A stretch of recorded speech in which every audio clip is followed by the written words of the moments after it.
ನೋಡಿ, ದೇವರು 84 ಜಂತುಗಳು ಪ್ರಪಂಚಕ್ಕೆ ಕೊಟ್ಟಿಯಾನೆ. ವಿಶೇಷವಾದ ಜಂತು ಮಾನವ. ದೇವರು ಮನಸ್ಸು ಮಾಡ್ತಿದ್ರೆ ಸೊಳ್ಳೆ ಮಾಡಬಹುದಿತ್ತು ನಮ್ಗೆ, ದೇವರು ಮನಸ್ಸು ಮಾಡ್ತಿದ್ರೆ ನೊಣ ಮಾಡಬಹುದಿತ್ತು ದೇವ್ರು ನಮ್ಗೆ.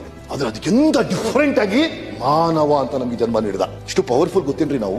ಆದರೆ ಒಬ್ಬ ಲಕ್ಸುರಿ ಲೈಫ್ ಮೇಂಟೈನ್ ಮಾಡ್ತಾ ಇದ್ದಾನೆ, ಸ್ಟಾರ್ ಹೋಟೆಲ್ ಉಳಿತಾ ಇದ್ದಾನೆ, ಮಕ್ಕಳಿಗೆ ಫಾರಿನ್ ಓದಿಸ್ತಾ ಇದ್ದಾನೆ, ಜೀವನ ಎಂಜಾಯ್ ಹೇಗೋ ಬದುಕೋದಲ್ಲ ಹೀಗೆ ಬದುಕಬೇಕು ಅಂತ ಬದುಕ್ತಾ ಇದ್ದಾನೆ. ಕೆಲವೊಬ್ರು ಜೀವನದಲ್ಲಿ ಅತ್ಯಂತ ಕಷ್ಟದ ಪರಿಸ್ಥಿತಿಯಲ್ಲಿ ಜೀವನ ಮಾಡ್ತಾ ಇದ್ದಾರೆ. ಮನುಷ್ಯನಿಗೆ ಒಂದು ಕೆಟ್ಟ ಅಭ್ಯಾಸ ಏನಂದ್ರೆ ಅವ್ನು ಬೇರೆಯವ್ರಿಗೆ ಹಿಡ್ಕೋದು ಜಾಸ್ತಿ. ಹಿಡಿದ್ಬಿಟ್ಟು ಅವನಿಗಿದೆ, ನನ್ನ ಹತ್ರ ಇಲ್ಲ, ಅವನ ಹತ್ರ ಕಾರ್ ಇದೆ, ನನ್ನ ಹತ್ರ ಇಲ್ಲ, ಅವ್ನು ಶ್ರೀಮಂತ, ನಾನು ಬಡವ, ಇದರಲ್ಲೇ ಜೀವನ ಕಳೆದು ಬಿಡ್ತಾನೆ ಅವನು. ಯಾರು ಸಾಮರ್ಥ್ಯವನ್ನು ಬೆಳೆಸ್ಕೊಂಡು ಯೋಚನೆ ಶಕ್ತಿಯಿಂದ ನಾನು ಕಡಿಮೆ ಅಲ್ಲ, ನಾನು ಸಾಧಿಸ್ತೀನಿ ಅಂತ ಯೋಚನೆ ಮಾಡ್ತಾನೆ, ಅವನು ಕಾರಣಪತಿ ಆಗ್ಬಿಡ್ತಾನೆ,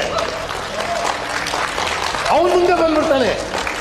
ಇದೆಲ್ಲದ ಹಿಂದೆ ಒಂದೇ ಒಂದು, ಯಾರು ಯೋಚನೆ ಮಾಡ್ತಾರೆ, ಯೋಚನೆಯ ಶಕ್ತಿ ಯಾರಿಗಿದೆ, ಸೋಚ್ ಅಂತ ಹೇಳ್ತಾರೆ, ಯೋಚನೆ, ಅವನು ಈ ಜಗತ್ತಲ್ಲಿ ಸಾಧಿಸ್ಬಿಟ್ಟ.